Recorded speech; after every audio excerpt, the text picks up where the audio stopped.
ಮತ್ತೆ ಸುಮಲತಾ ಅವರು ಕೂಡ ಪ್ರಧಾನಿ ನರೇಂದ್ರ ಮೋದಿ ಅವರು ಭೇಟಿಯಾಗಿದ್ದಾರೆ. ನನಗೆ ಟಿಕೆಟ್ ಬೇಕು ಅನ್ನೋ ರೀತಿನ ಅವರು ಕೇಳ್ತಾ ಇದ್ದಾರೆ.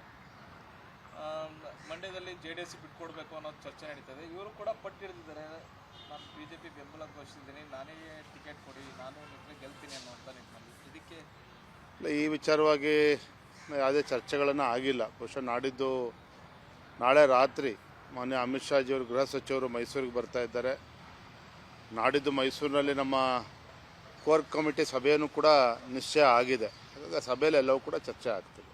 ಸುಧಾಕರ್ ಅವರು ಒಂದು ಹೇಳಿಕೆಯನ್ನು ಕೊಡ್ತಾರೆ, ನಾವು ತುಂಬ ರಿಸ್ಕ್ ತಗೊಂಡು BJPಗೆ ಬಂದಿದ್ದೀವಿ, ಈ ಬಾರಿ ನಮಗೂ ಅವಕಾಶ ಕೊಡ್ತಾರೆ ಅನ್ನುವಂಥ ಮಾತನ್ನು. ಖಂಡಿತ ಈಗ ಸುಧಾಕರ್ ಅವರು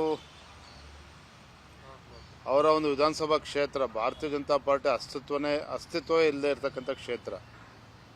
ಅಲ್ಲಿ ರಾಜೀನಾಮೆ ಕೊಟ್ಟು ಭಾರತೀಯ ಜನತಾ ಪಾರ್ಟಿ ಬಂದು ಬೆಂಬಲಿಸೋದು ಅಂತ ಹೇಳಿದ್ರೆ ನಾನು ಹುಡುಗಾಟಿಕೆ ಮಾತಲ್ಲ. ಅದನ್ನು ಮಾಡಿದ್ದಾರೆ ಯಶಸ್ವಿಯಾಗಿ. ಮತ್ತು ಚುನಾವಣೆ ಸ್ಪರ್ಧೆ ಮಾಡಿ ಅವ್ರು ಗೆದ್ದಿದ್ದಾರೆ. ಆದರೆ ಮೊನ್ನೆ ನಡೆದಂಥ ವಿಧಾನಸಭಾ ಚುನಾವಣೆಯಲ್ಲಿ ಅವ್ರಿಗೆ ಹಿನ್ನಡೆ ಆಗಿದೆ, ಸೋತಿದ್ದಾರೆ. ಅವ್ರನ್ನ ಅಪೇಕ್ಷೆ ಪಡ್ತಕ್ಕಂಥದ್ದು ತಪ್ಪಲ್ಲ. ಆದರೆ ನಾನು ಮೊನ್ನೆ ಹೇಳಿರ್ತಕ್ಕಂಥದ್ದು, ನಮ್ಮ ಭಾರತೀಯ ಜನತಾ ಪಾರ್ಟಿ ಅಭ್ಯರ್ಥಿ ಯಾರಾಗಬೇಕು ಅನ್ನೋದನ್ನು ಕಾರ್ಯಕರ್ತರ ಅಭಿಪ್ರಾಯವನ್ನು ಪಡೆದುಕೊಂಡು ಪಕ್ಷದ ವರಿಷ್ಠರು ತೀರ್ಮಾನ ಮಾಡ್ತಾರೆ ಅಂತ ಅನ್ನೋ ಮಾತನ್ನು ಹೇಳಿದ್ದೇನೆ. ಹಾಗಾಗಿ ಸುಧಾಕರ್ ಅವರಿಗೆ ಕೊಡಬೇಕು ಕೊಡಬಾರ್ದು ಅನ್ನೋ ಮಾತನ್ನು ನಾನು ಹೇಳಿಲ್ಲ. ಮತ್ತೆ ಸುಮಲತಾ ಅವರು ಕೂಡ ಪ್ರಧಾನಿ ನರೇಂದ್ರ ಮೋದಿ ಅವರು ಭೇಟಿಯಾಗಿದ್ದಾರೆ. ನನಗೆ ಟಿಕೆಟ್ ಬೇಕು ಅನ್ನೋ ರೀತಿನ ಅವರು ಕೇಳ್ತಾ ಇದ್ದಾರೆ.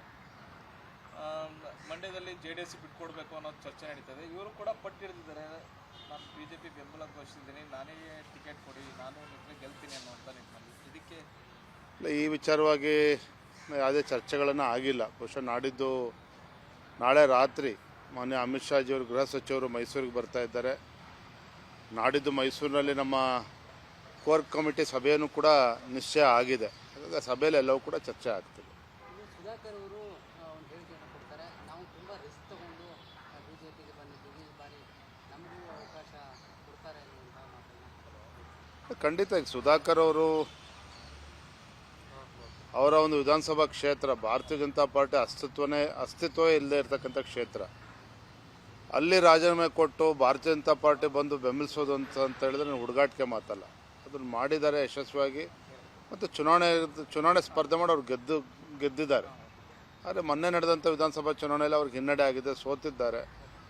ಅವ್ರನ್ನ ಅಪೇಕ್ಷೆ ಪಡ್ತಕ್ಕಂಥದ್ದು ತಪ್ಪಲ್ಲ.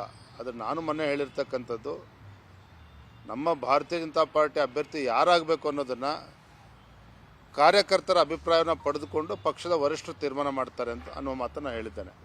ಹಾಗಾಗಿ ಸುಧಾಕರ್ ಅವರಿಗೆ ಕೊಡಬೇಕು ಕೊಡಬಾರ್ದು ಅನ್ನೋ ಮಾತನ್ನು ನಾನು ಹೇಳಿಲ್ಲ. ಅನುಕ್ಷಣದ ಸುದ್ದಿಗಳಿಗಾಗಿ ವಿಸ್ತಾರ ನ್ಯೂಸ್ ಯೂಟ್ಯೂಬ್ ಚಾನೆಲ್ ಸಬ್ಸ್ಕ್ರೈಬ್ ಮಾಡಿ. ಹೊಸ ಸುದ್ದಿಗಳ ನೋಟಿಫಿಕೇಶನ್ಗಾಗಿ ಬೆಲ್ ಐಕಾನ್ ಕ್ಲಿಕ್ ಮಾಡಿ. ಲೇಟೆಸ್ಟ್ ಅಪ್ಡೇಟ್ಸ್ಗಾಗಿ www.vistaranews.com ವೆಬ್ಸೈಟ್ಗೆ ವಿಸಿಟ್ ಮಾಡಿ. ಅಂಗೈಯಲ್ಲೇ ಜಗತ್ತಿನ ಸುದ್ದಿ ತಿಳಿಯಲು ವಿಸ್ತಾರ ನ್ಯೂಸ್ ಕನ್ನಡ ಆಪ್ ಡೌನ್ಲೋಡ್ ಮಾಡಿ.